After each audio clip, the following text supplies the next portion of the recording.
nos visita desde Algeciras Perico el Pañero en esta cita con la Asociación de Arte Flamenco de Badajoz. Perico, muy buenas. Muy buenas, Laura. ¿Es la primera vez que vienes a Badajoz, quizás? Sí, es la primera vez. He estado en Cáceres varios veces, pero en Badajoz no. He estado en algunos pueblos cercanos, pero nunca en Badajoz. ¿Y qué conoces de nuestro cante extremeño? Bueno, pues aquí conozco los tangos extremeños, el jadeo, y aquí hay arte como en muchos sitios, ¿no? Perico, hablaba yo de ese legado cantaor que atesoras en tu garganta. Cuéntanos un poquito qué hay detrás de esa garganta, qué legado cantaor tiene Perico el Pañero. Bueno, es un legado muy largo porque viene de herencia familiar. Entonces desde mi bisabuelo cantaban, mis abuelos, mis tías, mi padre. Entonces, pues claro, pues lo he vivido en casa desde que era pequeño y después viví en una calle donde había mucho ambiente flamenco, ¿no? Aquellos viejos, antiguos, con esa voz que no se sabía de dónde salían. Pues eso, pues he tenido la suerte, como Tío Mollino, por ejemplo, que era de Algeciras, y otros más. Pues entonces me he criado con ellos escuchando cante y de ahí viene, de ahí viene. ¿Y un cantaor nace o se hace? Las dos cosas, pero mucho se hace también, mucho se hace, claro. Tu cante, por lo que he podido leer por las redes sociales, internet, es un cante antiguo, un cante con historia. Sí. Se sigue valorando este cante, porque ahora parece que el flamenco va hacia otros derroteros, o intenta ir hacia otros derroteros por el tema de que hay que comer, como artistas también, ¿no? Sí. Pero, ¿crees que se valora este arte todavía tan hondo? ¿O cómo te sientes tú cuando...? Yo creo que nunca ha sido valorado, hoy menos porque en el género, yo te puedo hablar de mi género, que nosotros siempre le hemos llamado cante gitano andaluz. Pues mi género pues se ha ido perdiendo muchas cosas, muchos ingredientes de esa esencia. Entonces, claro, el cante se fue adaptando también a un público, se fue adaptando ese cante flamenco que es más entendible para un público.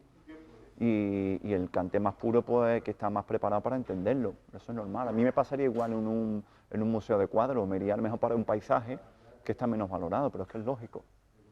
O sea, que hay que aprender a escuchar flamenco. Sí, en cierto modo, sí. Bueno, hay público que no entiende tanto y los reciben también, o sea, que hay un poco de todo.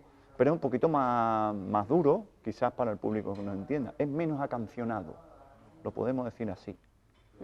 Entonces, claro, un público que a lo mejor...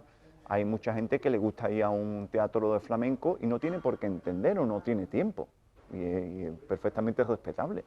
Entonces el artista pues tiene que intentar llegar también a ese público. Hablas del cante gitano andaluz. Desde tu opinión, ¿existe ese cante gitano y ese cante payo? ¿Se diferencia? ¿Hay casos en los que no? Claro, el cante... ¿Y cuál es la diferencia? ¿Cómo es ese cante gitano? Bueno, ese cante gitano tiene unos ingredientes propios que fueron desarrollando el gitano de la Baja Andalucía.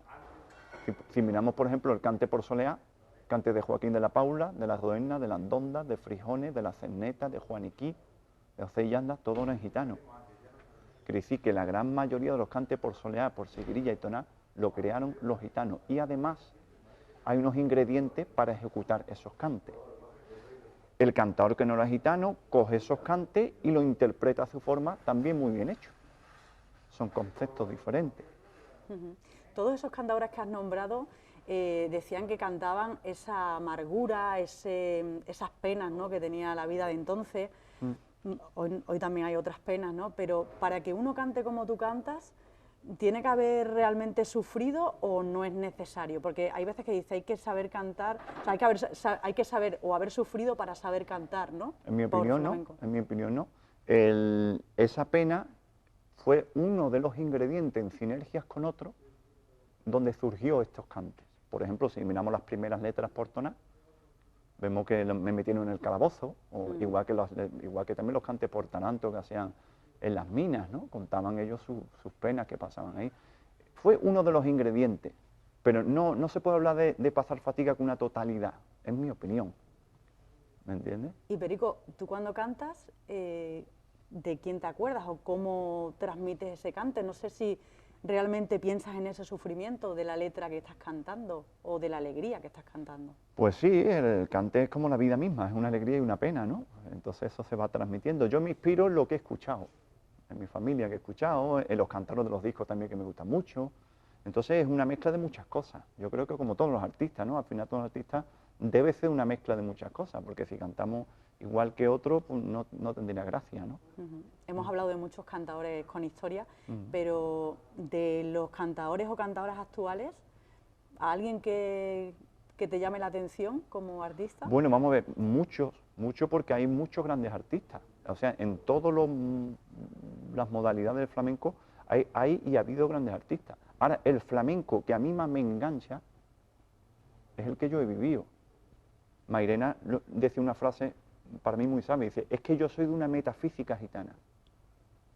Claro, si yo me he criado en un barrio gitano y he escuchado el cante, como estamos hablando de Soledad Alcalá, quejándote de esa forma, pues es el que más me llega al alma. Hay artistas que han bebido de la raíz, como es tu caso, pero no se cierran al flamenco actual, a esa experimentación de alguna manera que hacen algunos artistas.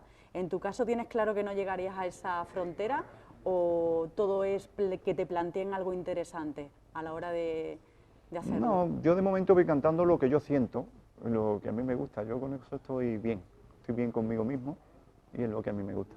¿Y estás pensando en algo, estás en algún trabajo inmerso, alguna grabación, Sí, algún disco? estoy pensando en una grabación de un disco, que quizás escriba algunos artículos aclarando los temas que estamos hablando. Y bueno, pues en esa grabación es muy interesante porque he escrito muchas letras propias y además ahí habrá letras inéditas, por ejemplo una sigrilla de Frijones, del mismo Frijones, que mi abuelo se la escuchó a Arturo Pavón, hermano de Pastor y Tomás, o una sigrilla de Guajambre, que mi abuelo tenía mucha amistad con Guajambre. Entonces esas letras no las he cantado nunca porque las tengo reservadas precisamente para esa primera grabación. ¿Y va a tener nombre ese disco? Bueno, tendrá nombre, claro. Le pondremos un nombre. Pero que no vamos a decir aquí, ¿no? No, todavía no. Pues te emplazo que cuando saques ese disco vengas a la Asociación de Arte Flamenco de Badajoz, a Extremadura, a presentarla. Perico El Pañero, muchísimas gracias por este ratito. Pues ya ven, historia, legado flamenco en la garganta de Perico El Pañero, hoy aquí en la Asociación de Arte Flamenco de Badajoz.